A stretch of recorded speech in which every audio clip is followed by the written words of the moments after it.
Right now, since the beginning of the year, devastating floods have prevented many children from going to school. School buildings and roads have been damaged. In Brits and Pretoria, people are rebuilding despite government plans to relocate them from unsafe informal settlements in flood-prone areas. Many are reluctant to move, so what other plans does government have for them? And will a permanent solution actually be found? Senior reporter Aviwe Mtila is trying to find answers to those questions. Aviwe, I see you are with Abel Dau of Action SA, remembering also that he was part of the DA leadership that in 2019, as people told you there, promised would move people off of that piece of land. That is correct, Maseko. In fact, I'm going to ask my colleague to show you the squalor that they live in, as I'm going to catch up with the housing MMC, I beg your pardon, in the city of Tshwane. They say that since 2019, they've been made promises here to basically move them here. And they say, in fact, it's false that they hear the narrative that they don't want to live the squalor. In fact, they say there's no reasonable person that would want to stay here willingly. In fact, let me catch up with the MMC. Thank you for joining us at eNCA, but reality is the people say this is the fourth time that they've been engulfed with these floods, and they've been promises to move them out here. What's happening? Where are you failing them? Look, Aviwe, I do think that as a city we can look at ourselves and say we could have turned the situation around, and I'll be the first to admit that it shouldn't be like this. In 2019, we have found ourselves in this space.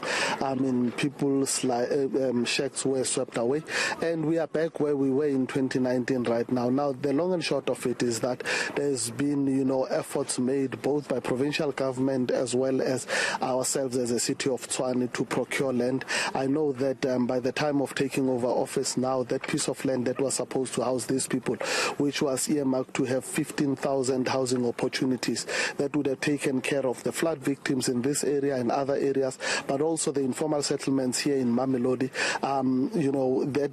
That deal fell through for a number of reasons, which we cannot obviously at this stage talk about now.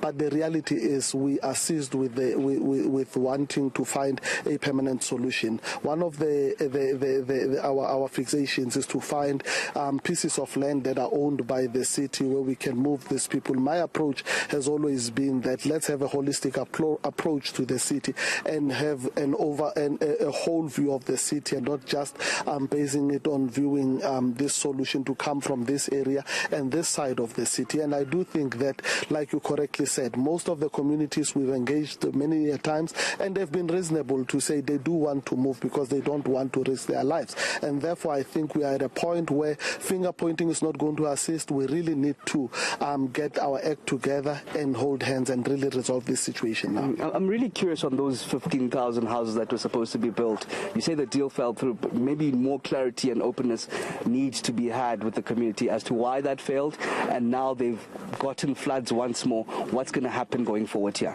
Look, I do think that as a city taking over after the administrators have been here, there was a feeling by the maker that the price is inflated, that it is incorrect, and I do think that it needs to be given to the team that was working at the time, because we need to be responsible with our use of public money.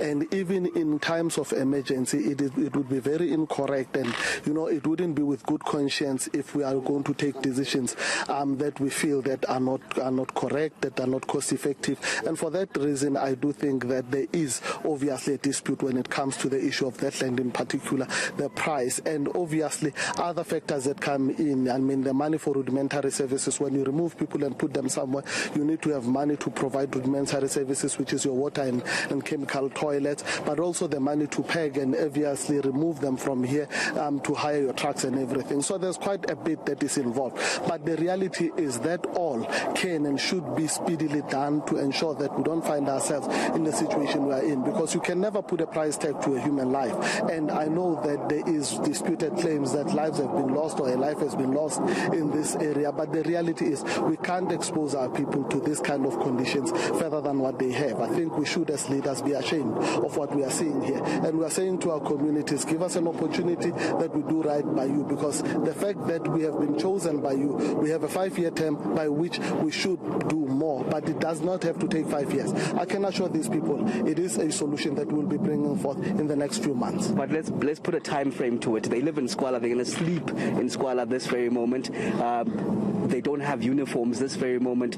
When are they going to be built houses? What happens going forward now? Look, what happens going forward now is that as the city have dealt with the emergency, most of them are in halls and accommodation that we've asked that they be at, so that we assist them to rebuild their lives. That's the first way. That's the first thing that we did. So we did not just close our eyes and say, see how you fend for yourself. We are still open to saying these centers that are there, they can still go to. They will be fed. They'll be given uniform. We'll work with them to ensure that they can deal with the immediate situation. And then from there, it is us obviously going back.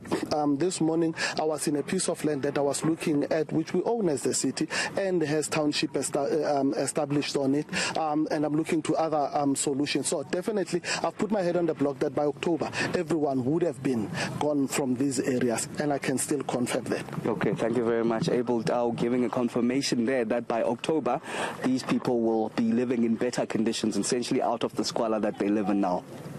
All right, Aviwe, I think our job as journalists then is to go back there in October to find out if that really happened.